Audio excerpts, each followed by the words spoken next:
Welcome back, everybody. And today we are going to be discussing 5.4, which is planets and moons. And these are the guided notes that discuss planets and moons. First off, a little reminder about the Sun. It's a medium-sized star, very average, one of billions of stars in the Milky Way galaxy. Our galaxy is large. It is the closest star to the Earth, and its gravity is what keeps all the planets lined up in their orbits. And here you can see the 8 planets we'll be discussing in their order from the Sun away from the Sun out towards space. What is the difference between a planet and a moon? Well, planets orbit the Sun while moons orbit a planet. So remember we talked about revolving. Planets revolve around the Sun, moons revolve around a planet. For example, we live on the planet Earth. We orbit the Sun. The moon orbits the planet Earth. So where is Earth located? It is located in our solar system, which is out on the edge of our Milky Way galaxy. It consists of the Sun, our local star, at the center, and it has 8 planets orbiting. A star is a large sphere of hydrogen gas held together by gravity that is hot enough for nuclear reactions to occur in its core.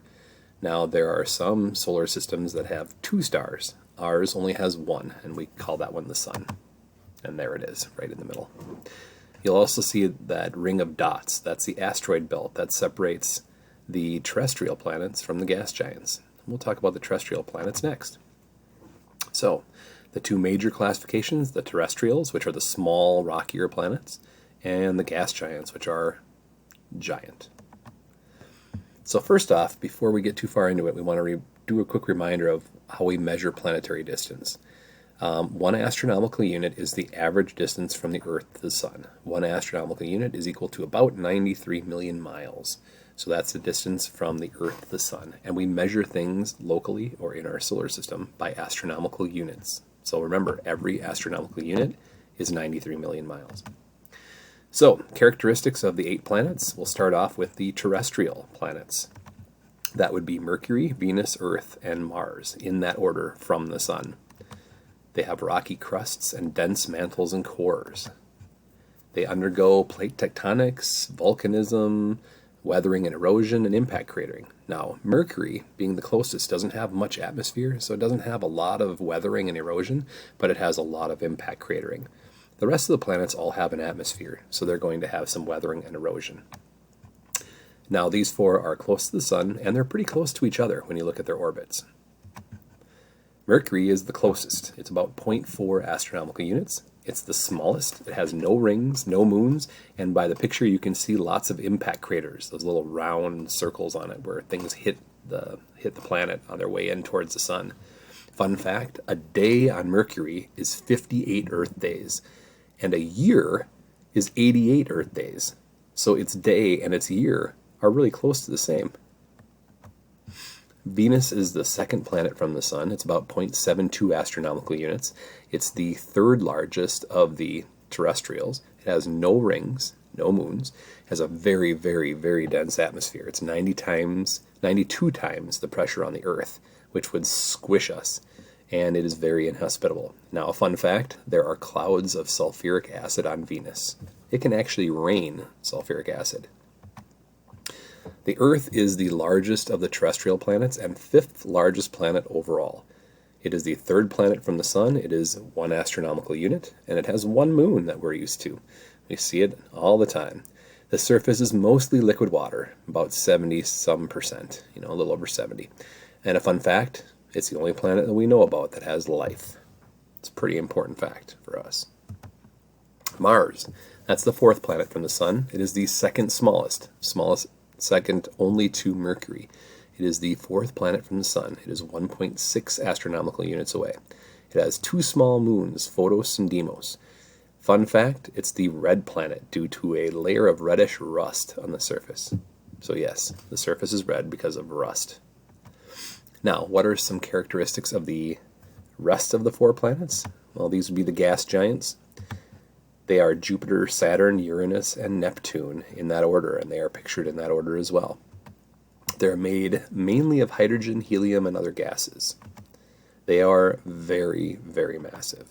They have a very dense atmosphere, and they are further from the Sun and they're more distant from each other as well.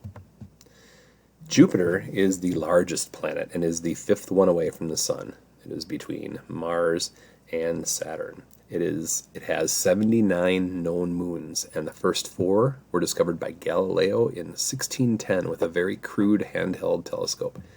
It has a very, very faint ring system. And fun fact, that giant red spot is a massive storm, and it is larger than the planet Earth. Saturn is the second largest planet. It is the 6th planet from the Sun. It is 9.6 astronomical units away. It has a very large ring system and 82 known moons. The largest moon is called Titan, and it contains liquid on the surface.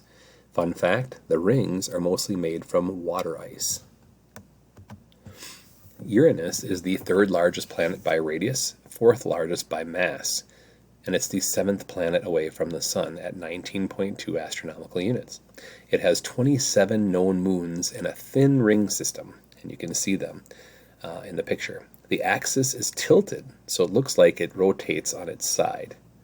They think it's probably because it got impacted by something else large while it was forming and got knocked onto its side.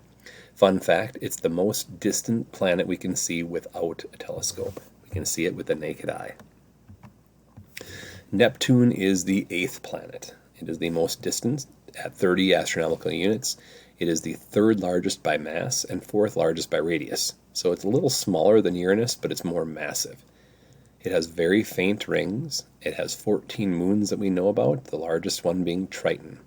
It has massive storms forming a very large dark spot right in the center. Fun fact, it was discovered using math before it was ever seen.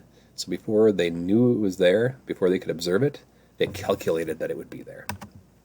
Okay, last but not least, we have Pluto and the other objects beyond Neptune. These are called trans-Neptunian objects because they are past Neptune.